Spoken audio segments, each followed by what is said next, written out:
علی مرتضیٰ رضی اللہ عنہ کا مشن بھی اشاعت اسلام، دفاع اسلام ہے۔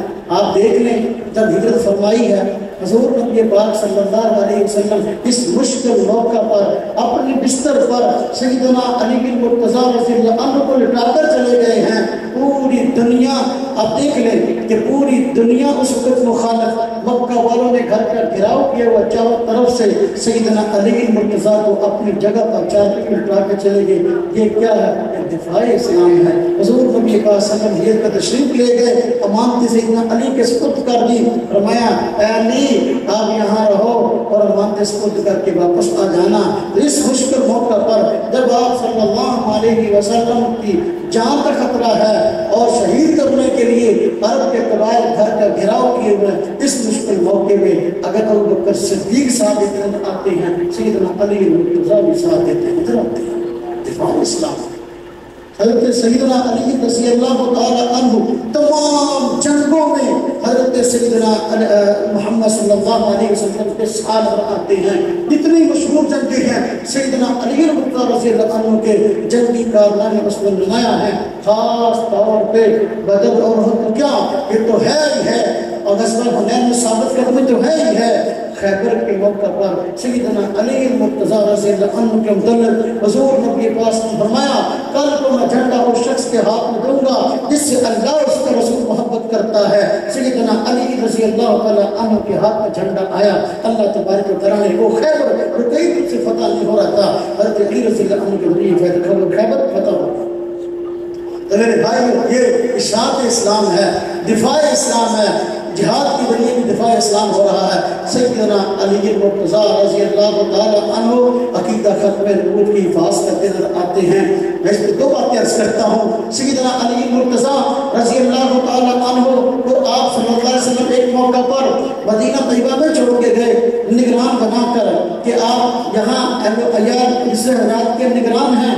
آپ پریشان ہوئے اور حضور نبی پاک صلی اللہ علیہ وسلم سے عرض کیا حضور مجھے معذوروں عورتوں کے پاس بچوں کے پاس چھوڑ کے جا رہے ہیں۔ فرمانے کا مقصد یہ تھا کہ شیر خدا ہوں، جنگ کے اندر جوہر دکھانا جانتا ہوں، تو پھر مجھے یہاں کیوں چھوڑ کے جا رہے ہیں؟ آپ نے فرمایا انت منی بمنزلۃ ہارون من موسیٰ، فرمایا تیری مثال میرے ساتھ ایسے ہے جیسے کہ حضرت ہارون کے حضرت موسیٰ کے ساتھ۔ ہاں جی، حضرت موسیٰ علیہ السلام کوئی دور پہ گئے تھے تو سیدنا ہارون کو پیچھے چھوڑ گئے تھے، اور میں جا رہا ہوں اپنے پیچھے آپ کو چھوڑ کے جا رہا ہوں۔ حوصلہ دیا، لیکن وہاں پر عقیدے میں خرابی آ سکتی تھی، حضرت علی سبب بن گئے عقیدے سے خرابی کے بچانے کا۔ اور میں لیکن بات یہ ہے کہ میرے بعد کوئی نبی نہیں ہے، یہ کہنے والا کہے حضرت موسیٰ علیہ السلام تو نبی تھے جن کو پیچھے چھوڑ کے گئے بطور نگران، حضرت ہارون وہ بھی نبی تھے، تو پھر کیا مطلب؟ آپ نے فرمایا کہ آپ کی مثال میرے ساتھ اس طرح جس طرح کے حضرت ہارون کی مثال حضرت موسیٰ کے ساتھ، تو کیا اگر حضور نبی تو حضرت علی بھی نبی؟ فرمایا نہ بلکہ میرے بعد کوئی نبی نہیں ہے۔ ساتھ اس میں مطلب کا ازالہ کر دیا۔ حضرت علی مرتضیٰ رضی اللہ عنہ دفاع اسلام کرتے نظر آتے ہیں۔ عقیدہ ختم نبوت کا تحفظ آپ کے ذریعے ہو گیا۔ جب آپ صلی اللہ علیہ وسلم کا انتقال ہوا تو مسلمان کا ساتھ کھڑا ہوا، اس نے نبوت کا دعویٰ کیا۔ سیدنا ابوبکر صدیق رضی اللہ عنہ نے مستقل فوج بھیجی اس کے تعاقب کے لیے، تو اس وقت خطرہ پڑ گیا کہ مسلمان کا ساتھ دینے والے بعض قبائل ایسے تھے جو مسلمانوں سے عداوت رکھتے تھے، کہیں ایسا نہ ہو مدینہ طیبہ پر حملہ کر دیں اور مرکز اسلام غیر محفوظ ہو جائے۔ اس لیے حضرت ابوبکر صدیق رضی اللہ عنہ نے دیگر صحابہ کی ڈیوٹی بھی لگائی، خاص طور پر سیدنا علی بن مرتضیٰ رضی اللہ تعالیٰ عنہ کی ڈیوٹی لگائی کہ یہ مدینہ کی گزرگاہیں ہیں، راستے ہیں، ان راستوں پر حفاظتی اقدامات کریں تاکہ جو ہے دشمنان ختم نبوت اس طریقے سے بھی یہاں گھس کر مسلمانوں کو نقصان، اسلام کو نقصان نہ پہنچا سکے۔ دفاع ختم نبوت ہے تو یہ اہل بیت کا کام ہے، دفاع اسلام، یہ ان کی خدمات ہیں کہ وہ اشاعت اسلام اس کے اندر پیش نظر آتے ہیں۔ آپ دیکھ لیں ساری زندگی ان کی اس کام پہ گزری ہے۔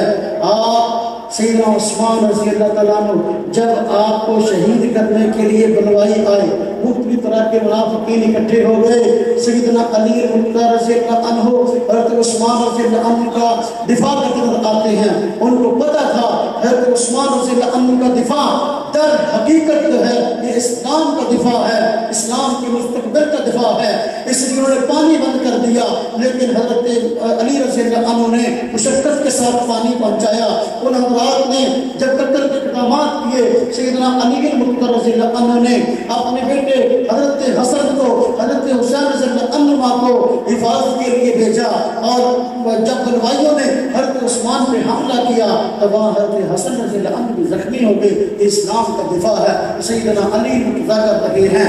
جب حضرت عثمان کو شہید کر دیا گیا، سیدنا علی مرتضی رضی اللہ عنہ کو پتہ چلا تو فرماتے ہیں، روایت میں آتا ہے، یہ تاریخ ابن عساکر میں چھپی 80 جلدوں کے اندر پاکستان چھپی ہے، میں نے اس میں پڑھا اور حوالہ جات نوٹ کیے، اس میں لکھا ہے جب حضرت عثمان رضی اللہ عنہ شہید ہوئے تو اس وقت حضرت علی رضی اللہ تعالیٰ عنہ آپ کے پاس آئے اور آپ کے اوپر گر گئے، اتنا روئے کہ صحابہ کرام کہتے ہیں ہمیں خطرہ ہوگا کہیں حضرت عثمان کے ساتھ آپ بھی فوت نہ ہوئے۔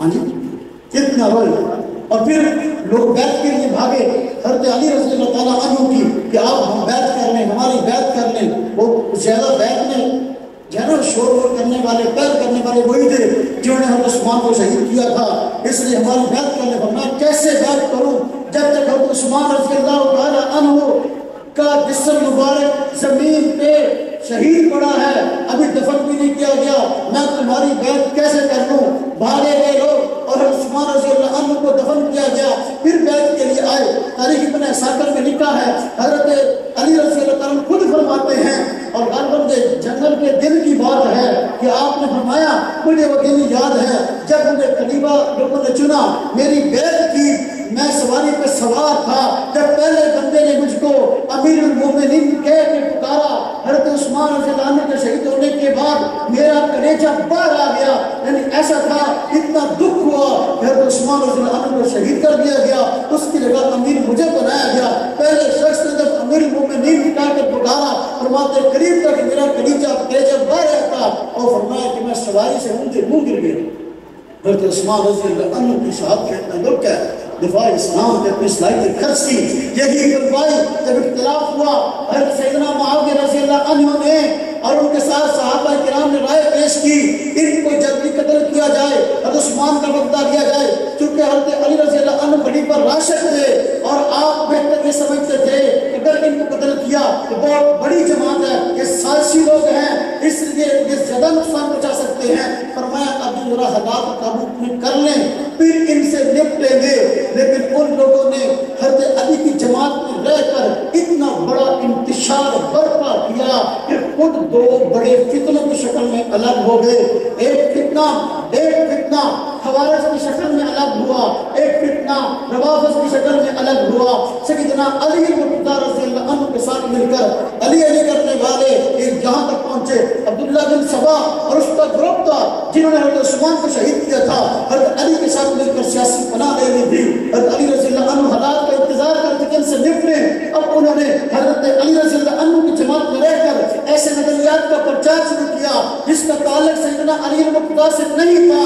کہنے لگ گئے کہ بھئی دیکھو سب سے پہلے نبی کھڑا گیا، دیکھو بھئی ہر نبی کا کوئی نہ کوئی وصی ہوتا ہے، ہر نبی کا کوئی نہ کوئی وصی ہوتا ہے، اور حضرت موسیٰ علیہ السلام کے وصی یوشع بن نون تھے، یہ عبداللہ بن سبا یہودی تھا، اور اس نے نظریہ ایسے گھڑ لیا کہ موسیٰ علیہ السلام کے وصی کا مطلب رازدار یوشع بن نون تھے، حضور نبی پاک صلی اللہ علیہ وسلم کے رازدار وصی جو ہیں حضرت علی ہیں۔ پہلے یہ نظریہ قائم کیا، اس کے بعد یہ بات مشہور کرنا شروع کی، آواز تھوڑی سی کم کریں، اس کے بعد یہ بات مشہور کرنا شروع کی کہ دیکھو حضور نبی پاک صلی اللہ علیہ وسلم کے وصی سیدنا علی المرتضی رضی اللہ تعالی عنہ ہیں، اور حق خلافت کا سیدنا علی المرتضی کا تھا۔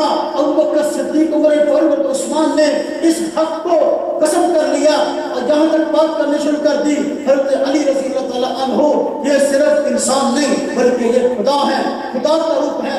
سیدنا علی المرتضی رضی اللہ عنہ کو جب اس بات کا علم ہوا تو جہاں تک کہنے لگے یہ قرآن اصلی نہیں ہے بلکہ اس قرآن میں حضرت عثمان نے اکٹھا کیا، تبدیلی کر دی۔ حضرت علی رضی اللہ عنہ کو جب ان کے اس بڑے نظریات کا علم ہوا، آپ نے سب کو پہلے تنبیہ کی اور سمجھایا کہ میں بندہ ہوں اللہ کا، میں رب نہیں ہوں، مجھے رب نہ کہو۔ لیکن جب باز نہ آئے سیدنا علی المختار رضی اللہ عنہ نے عبداللہ بن سبا اور اس کی پارٹی کے جتنے لوگ پکڑ سکتے تھے پکڑ کر جو ہے ان سب کو زندہ جلا دیا کہ دفاع اسلام۔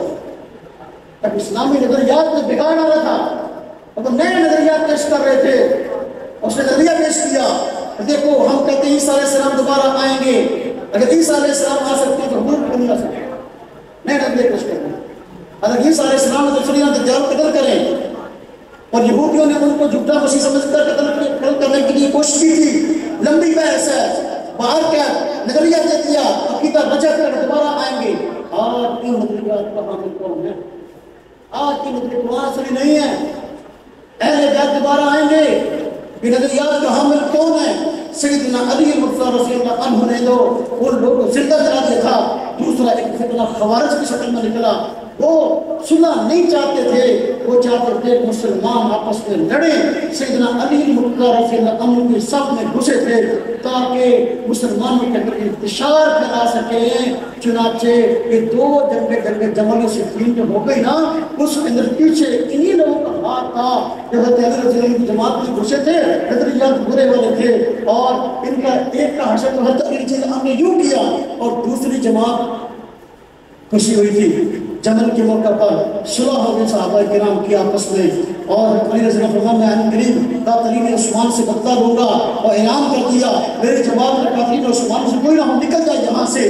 رات کو رات ان لوگوں نے مشورہ کیا اب ہماری کوئی سیاسی پناہ نہیں ہے، لہذا ہم کیسے گزاریں گے؟ علی بھی ہمارے مخالف ہو گئے، دوسرے بھی مخالف ہیں۔ رات کو آپس میں مشورہ کر کے تقسیم ہو گئے آپس میں، ایک ٹولی ادھر چلی گئی ایک جماعت میں، دوسری ٹولی ادھر چلی گئی، اور مشورہ کیا کہ ادھر سے تم تیر چلاؤ ادھر سے ہم چلائیں گے۔ تو دونوں پارٹیوں نے منافقین کی پارٹی کو تیر چلائے، اور ادھر سے تیر چل رہے تھے لگ رہے تھے صحابہ کو، ادھر سے تیر چلائے لگ رہے تھے صحابہ کو، لیکن تیر چلانے والے کو شور سبوں کو شور پڑ گیا۔ کیا وہ کہہ رہے تھے اس جماعت نے بدعہدی کی، وہ کہتے ہیں اس جماعت نے بدعہدی کی، بدعہدی کسی نے نہیں کی تھی بلکہ اصل میں منافقین نے چاہا۔ اسی طرح ہوا جگہ صفین کے موقع پر جب صلح ہونے لگی تو ایک بڑی پارٹی خدا ہو گئی، اور انہوں نے کہا حضرت علی رضی اللہ تعالیٰ عنہ نے تو جو ہے وہ کہا کہ ہم بندوں کے فیصلے پر راضی ہیں، اللہ کا فیصلہ جو ہے چھوڑ دیا، اللہ سے فیصلہ کیوں نہیں کراتے؟ الحکم الا للہ، حکم تو اللہ کا چلتا ہے۔ ایک جماعت خوارج کی شکل میں الگ ہو گئی، اور حضرت علی رضی اللہ عنہ پر کفر کا فتویٰ لگا رہے، حضرت علی کے ساتھ مفادات حاصل کرتے رہے۔ جب اب دیکھا کہ صلح ہونے لگی ہے دونوں جماعتوں کی، پھر جو ہے الگ ہو گئے علی رضی اللہ تعالیٰ عنہ سے، اور علی رضی اللہ عنہ کو فتویٰ لگا دیا کہ علی رضی اللہ تعالیٰ عنہ جو ہے نعوذ باللہ انہوں نے جو ہے بندوں کو فیصلہ چن کر جو ہے وہ اسلام کی مخالفت کی، قرآن کی مخالفت کی، لہذا یہ اسلام سے نکل گئے، اور الگ خوارج کی شکل میں یہ جمع ہو گئے۔ نہروان کے مقام پر سیدنا علی المرتضیٰ رضی اللہ تعالیٰ عنہ نے ان کے ساتھ جنگ کی، اور جتنے وہاں پر خوارج موجود تھے نہروان کے مقام پر تمام کو قتل کیا۔ دفاع اسلام بھائی اپنے حفاظت کے لیے، اپنے اسلامی تشخص کے لیے اور اسلامی نظریات کے تحفظ کے لیے سیدنا علی المرتضیٰ اہل بیت کا مقام اور ان کی قربانی اپنی جگہ بڑی ہی دور تک اور دیر تک لے گئی ہے۔ تو یہ میں نے مختصر خلاصہ عرض کیا۔ حضرت سیدنا حسن رضی اللہ تعالیٰ عنہ کی شہادت یہ بھی دفاع اسلام کے لیے تھی، حضرت حسین رضی اللہ عنہ کی شہادت یہ بھی دفاع اسلام کے لیے تھی۔ حضرت حسن اور حضرت حسین رضی اللہ عنہ یہ اقتدار کے بھوکے نہیں تھے، ان کو اقتدار کی ضرورت نہیں تھی، یہ تو اقتدار سے کوسوں دور تھے، لیکن جب عوام نے ان کو آگے پیش کیا، عوام نے آگے آنے کی دعوت دی تو انہوں نے اس بات کو قبول ضرور کیا، لیکن یہ اقتدار کے بھوکے نہیں تھے۔ اگر اقتدار کے بھوکے ہوتے حضرت حسن رضی اللہ تعالیٰ عنہ نے حکومت اور خلافت باوجود اس کے آپ کے ہاتھ پر بیعت ہو چکی تھی، آپ نے حضرت معاویہ رضی اللہ عنہ کو سپورٹ کیوں کی؟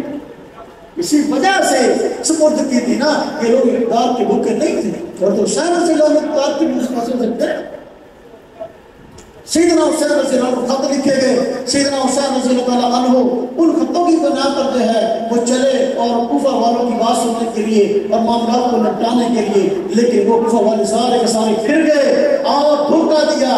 جب کربلا کے میدان میں پہنچے ان کی دھوکہ دہی کا علم ہوا تو یزید کی فوج کے سامنے آپ نے 3 مطالبہ کرے، فرمایا دیکھو بھائی یہ تین کار بات ہے، ان تینوں میں سے ایک کی تسلیم کر لو، یا تو مجھے واپس جانے دو، یا مجھے کسی اسلامی سرحد پر بھیج دو جہاں اور مسلمان جہاد کر رہے ہیں میں کر لوں، یا جو ہے یا مجھے یزید کے پاس لے جاؤ، اور میرا بیگانہ نہیں ہے، رشتہ داری ہے، لہذا اس سے میں اپنا فیصلہ اپنا معاملہ خود طے کر لوں، تم اس نے بھیجا ہے۔ لیکن اتنا زیادہ نمبر باز تھا، اور اس نے جو بندے بھیجے تھے وہ بھی نمبر باز تھے، وہ یزید کے سامنے اپنی نمبر بازی کرنا چاہتے تھے، اپنے نمبر بنانا چاہتے تھے، انہوں نے سیدنا حسین رضی اللہ عنہ اور آپ کے اہل بیت کو وہاں شہید کر دیا۔ تو اس طرح یہ حادثہ پیش ہے میرے بھائیوں، جتنے بھی اہل بیت ہیں ان کا مشن جو ہے وہ دفاع اسلام، اشاعت اسلام ہے۔ حضور نبی پاک صلی اللہ علیہ وسلم کی خواہش تھی کہ میں اس دین کو لے کر آیا ہوں، یہ دین پوری دنیا میں پھیل جائے، اور آپ کی دوسری خواہش تھی کہ میں اللہ کے دین کے لیے شہید ہو جاؤں، پھر زندہ کیا جاؤں، پھر شہید ہو جاؤں، پھر زندہ کیا جاؤں۔ یہ دو بڑی خواہشیں تھیں آپ کی، آپ ان دو بڑی اللہ پاک نے ان دو بڑی خواہشوں کو پورا کرنے کے لیے آپ کو دو جماعتیں دے دی۔ ایک جماعت نے اشاعت اسلام کا کام کیا، وہ صحابہ کرام کی جماعت ہے، پوری دنیا کے اندر اسلام کو متعارف کروا دیا۔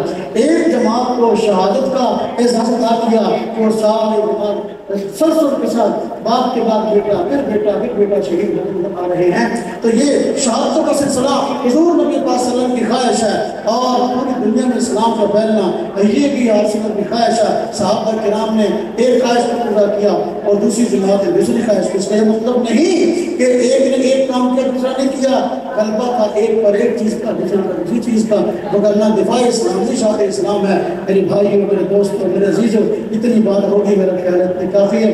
اللہ پاک نے مجھے موقع دیا، اس موضوع پر بھی آگے بات کریں گے۔ اللہ تبارک و تعالیٰ ہم سب کا یہاں بیٹھنا قبول فرمائے اور اپنی شان اجر عظیم عطا فرمائے، اہل بیت کے نقش قدم پر چلنے کی توفیق عطا فرمائے۔